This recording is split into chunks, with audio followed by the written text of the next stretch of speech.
광주 전남권 뉴스입니다. 6일 지방선거를 하루 앞둔 가운데 광주 전남 최대 관심사는 전남 지역 시장 군수선거 무소속 돌풍 여부입니다. 이틀 동안 진행된 사전투표에서도 더불어민주당 후보와 무소속 후보가 맞붙은 격전지에서는 투표율이 40%를 넘어서는 등 그 열기가 확인됐습니다. 이성각 기자가 보도합니다. 민주당 공천에서 배제된 현역 유두석 군수와 민주당 김한종 후보가 맞붙은 장성 군수 선거는 전남 지역 최대 격전지 중 한 곳입니다. 사전 투표율이 45%를 넘은 것을 두고 양 후보 측은 자신들의 지지 세력 결집이라고 분석합니다. 우리 민주당에 지지를 했던 많은 분들이 결집을 해서 저는 이런 결과가 나왔다고 생각을 합니다.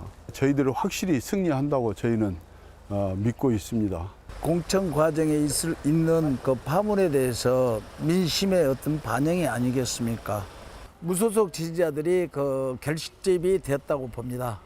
전남 지역 전체 사전 투표율은 31.04%로 전국 평균을 훌쩍 넘었고 고흥이 49.66%로 가장 높고 신안, 장성, 곡성, 강진, 진도, 장흥 등 전남 9개 군에서 투표율이 40%를 넘었습니다. 지난 7대 지방선거 최종 투표율 69%를 대입하면 전남 유권자의 절반 가까이가 투표를 마친 셈입니다. 투표율이 높은 시군은 대부분 무소속 현역 군수와 민주당 후보의 맞대결로 관심이 높은 지역들입니다. 고흥은 현역 무소속 송기근 후보와 민주당 공영민 후보가, 장성, 장흥도 무소속 현역과 민주당 후보 간 싸움이 치열합니다. 무소속 현역의 조직력에 맞서 민주당도 당 차원의 조직 총동원령이 내려진 것입니다. 격전지마다 40%가 넘는 사전 투표율을 보이면서 앞선 선거에서 5명, 8년 전에는 8명의 무소속 기초단체장이 배출된 전남에서 또다시 무소속 돌풍이 이어질지 이목이 집중됩니다. KBS 뉴스 이성각입니다. 앞서 보도한 것처럼 이번 지방선거가 곳곳에서 혼전 양상을 보이면서 선거일이 다가올수록 고소, 고발이나 비방전이 격화하고 있습니다. 상대 후보에 대한 흠집 내기식 선거전에 유권자들도 피로감을 호소하고 있습니다. 최진 기자가 보도합니다. 전현직 시장이 4년 만에 재격돌한 목포시장 선거. 성추행 사건에 대한 진실 공방에 선거법 위반을 둘러싼 조작설까지 불거졌습니다. 순천에서는 민주당 공천 문제로 시작된 잡음이 선거 기간 내내 이어졌고 최근에는 폭로전이 격화되기도 했습니다.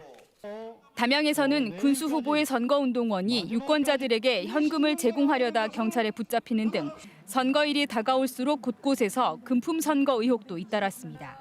특히 격전지를 중심으로 가열되고 있는 흠집 내기 선거전. 유권자들의 시선은 곱지 않습니다. 정책 경쟁을 해가지고 결론을 내야 하는데 없는 것을 만들어가지고 비방을 해서 내가 어떤 출세의 목적으로 그렇게 가면 안 되는 거지. 선거관리위원회가 29일 기준 고발이나 수사 의뢰 등으로 조치한 건수는 전남이 149건, 광주가 34건입니다. 지난 지방선거 때보다 전체 건수는 감소했지만 기부행위 고발과 온라인 등을 이용한 허위사실 공표 비방은 줄지 않고 있습니다. 인터넷, SNS, 문자 메시지 등을 이용하여 후보자와 관련된 허위 사실을 유포하거나 비방하는 행위는 저희 광역조사팀의 주도하에 엄중 조사 조치할 예정입니다. 선거관리위원회는 또 선거 당일에는 말과 전화는 안 되고 문자와 인터넷, SNS로만 선거운동을 할 수 있다며 공직선거법을 위반하지 않도록 각별히 유의할 것을 당부했습니다. KBS 뉴스 최진입니다. 6일 지방선거를 하루 앞두고 각 정당과 후보들이 마지막 총력전을 벌이고 있습니다. 더불어민주당과 국민의힘, 정의당과 기본소득당, 진보당 후보들은 이른 아침부터 유권자들을 만나 유세전을 펼치고 있습니다. 또 민주당과 정의당, 진보당은 오늘 오전 광주시 의회 등에서 후보자 합동 기자회견을 열어 지지를 호소하고 국민의힘과 기본소득당 등도 집중 유세를 벌일 예정입니다. 제8회 전국 동시지방선거 투표가 내일 광주 전남 투표소 1227곳에서 진행됩니다. 투표 시간은 오전 6시부터 오후 6시까지로 코로나19 확진자는 오후 6시 30분부터 7시 30분까지 투표할 수 있고 이후에 개표가 진행됩니다. 이번 선거에서 광주 전남 지역은 단체장과 광역의원, 기초의원 등 모두 431명의 지역 일꾼을 뽑게 됩니다. 한편 투표 시 당선이 확정되는 후보자는 광주 광산구청장과 해남군수, 보성군수 등 기초단체장 3명과 광주시 의원 11명, 전남도 의원 26명, 전남 기초의원 23명 등 모두 63명입니다. 최근 고흥에서 발견된 고분에서 독특한 축조 방식이 잇따라 발견돼 학계에 관심을 모으고 있습니다. 지역에 독자적인 문화가 자리 잡고 있었던 것으로 추정되는데요. 심층 연구 필요성이 제기되고 있습니다. 손준수 기자가 보도합니다. 발굴 조사가 한창인 고흥군 도하면 서호치 고분입니다. 길이 10m에 높이 2m의 중형급 고분으로 지역 토호 세력의 무덤으로 추정됩니다. 이곳 서호치 고분은 발굴 조사에서 독특한 고분 축조 방법이 확인돼 학계에 관심을 받고 있습니다. 테두리를 만든 것은 가야 고분의 특징이지만 흙 사이 묻힌 돌을 놓는 방식은 일본의 고분 형태입니다. 시신을 보관하는 매장 주체부, 석실과 고분 입구는 백제 양식과 비슷한데 앞서 전남에서 발견된 마한의 고분과는 다른 모습입니다. 출토된 접시와 관을방대 쓰인 것으로 추정되는 못은 백제 후기 유품과 비슷해 고분 축조 시기를 가늠하기 어렵습니다.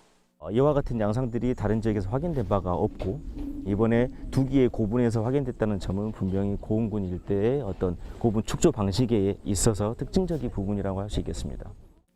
지난 3월 인근에서 발견된 복룡 고분에서도 독특한 양식이 확인되면서 역사적 가치 확인을 위한 자치단체 차원의 검토가 이뤄지고 있습니다.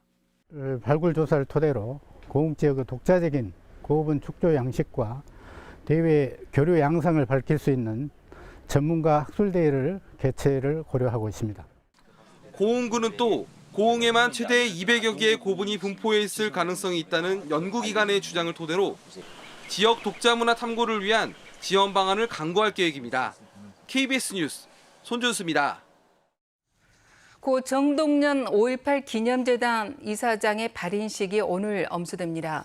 고 정동영 선생 5.18 민주국민장 장례위원회는 오늘 오전 9시 광주 금호 장례식장에서 발인식을 연 뒤 5.18 민주광장에서 유가족 5.18 관계자 등이 참석한 가운데 연결식을 연다고 밝혔습니다. 안장식은 오늘 오후 국립 5.18 민주묘지에서 열릴 예정입니다. 1943년 광주 출생인 고인은 1964년 전남대 총학생회장을 맡은 뒤 한일국교 정상화를 반대하다 제적됐으며 5.18 당시에는 김대중 내란 음모 사건으로 사형 선고를 받는 등 민주화 운동에 앞장서 왔습니다.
오늘부터는 다시 더위 대비하고 외출하셔야겠습니다. 아침 기온은 어제보다 3도가량 낮아 조금 더 쌀쌀하게 시작했는데요. 낮부터는 기온이 다시 오르겠습니다. 한낮 기온 29도로 어제보다 7도가량 높겠고요. 내일은 32도까지 올라 더 더워지겠습니다. 먹구름이 잔뜩 끼었던 어제와는 달리 오늘은 맑은 하늘이 드러났습니다. 이렇게 맑은 하늘에 낮 동안 강한 햇볕이 내리쬐면서 자외선 지수 매우 높은 단계 예상되니까요. 모자나 선글라스 착용하시고요. 자외선 차단제 꼼꼼하게 바르셔야겠습니다. 다음은 자세한 지역별 날씨입니다. 아침 기온 어제보다 1에서 7도가량 낮게 시작했지만 한낮 기온 담양과 화순 30도로 내륙을 중심으로 기온이 크게 오르겠습니다. 여수의 낮 최고 기온 26도, 순천과 구례 31도로 어제보다 1에서 8도가량 높겠습니다. 목포의 낮 최고 기온 24도, 영암 28도, 강진과 완도 29도까지 올라 덥겠고요. 신안을 비롯한 도서 지역은 24도에서 25도가 예상됩니다. 바다의 물결은 전해상에서 비교적 잔잔하겠습니다. 당분간 30도 안팎의 더위가 이어지겠습니다. 날씨였습니다. 전라남도가 가을철 코로나19 제2행 대비를 위해서 요양병원 등 고위험 감염 취약시설의 감염 관리를 강화하는 대응 체계를 구축하기로 했습니다. 전남도는 이에 따라서 감염 취약시설 현장 조사 전담 대응 지원팀을 운영하고 시군도 합동 전담 대응 59개 팀 230명을 구성 운영할 예정입니다. 대응팀은 감염 취약시설 감시와 조사 매뉴얼을 마련해 평소에는 감염병 예방 조치 활동을 펼치고 집단 발생할 경우에는 역학 조사와 후속 조치까지 가능한 대응 체계를 갖출 예정입니다. 광주시와 전라남도는 코로나19 방역 조치에 따른 손실 보전금을 지급받을 수 있는 광주 전남 지역 소상공인이 22만여 명에 이를 것으로 파악했습니다. 지급액은 최대 1,000만 원으로 지원 대상은 지난해 12월 15일 이전 개업해 매출액이 감소한 소상공인과 소기업, 연매출 10억 원 이상 50억 원 이하의 중기업이고 연매출 30억 원 초과 50억 원 이하의 식당과 카페, 학원과 실내 체육시설까지 확대됐습니다. 기온 상승으로 모기 개체수가 늘면서 모기를 매개로 한 감염병 예방에 주의가 요구됩니다.